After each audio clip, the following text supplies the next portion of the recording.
Benjo, nagawa mo na bang pinag-uutos ko sa'yo? Napakain mo na ba? At napaliguan ng mga alagang baboy? Ay, pasensya na po kayo, Chong. Hindi ko pa po napapaliguan at napapakain yung mga baboy. Ano? Hindi mo pa ginagawa mga pinag-uutos ko? Ano ba pinagkakaabalahan mo, ha? Ba't hindi mo ako sundin agad, ha? Pasensya na po, Chong.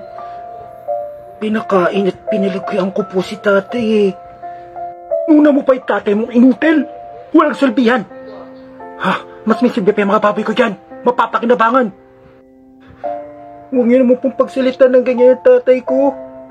Yung tatay mo na yan, wala yung pakinabang sa mundo. Hayaan mo nang mamatayan. Wala ko kayong karapat ng pagsalita ng ganyan yung tatay ko. Mabuti po siyang tao. Walang hiya ka. Anong karapatan mo sumagot sa akin na ganyan? Pinapalamon ko kayo, pinapatira ko kayo dito sa bahay na to. Pati ang tatay mong walang silbi narito. Wala kang utang na loob. Sobrang ang pagtarato niyo sa amin ah.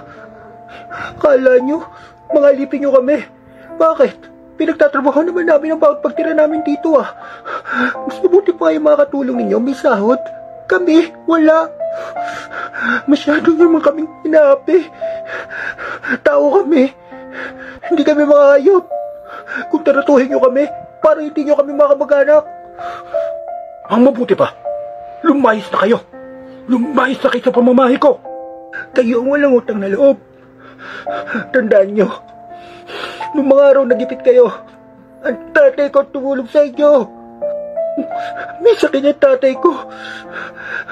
Ngayong balitado siya, sinasabihan niyo na ganyan.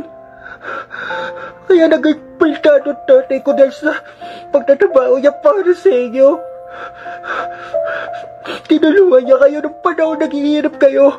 Ngayong kayong nasa asenso, kayong magsasalita sa amin ng ganyan, aapi niyo kami. Alis kami dito.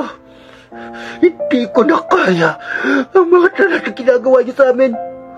Mabuti ba siguro tumira kami sa kalsada kaysa makasama kayo na walang pinagkaiba sa hayop.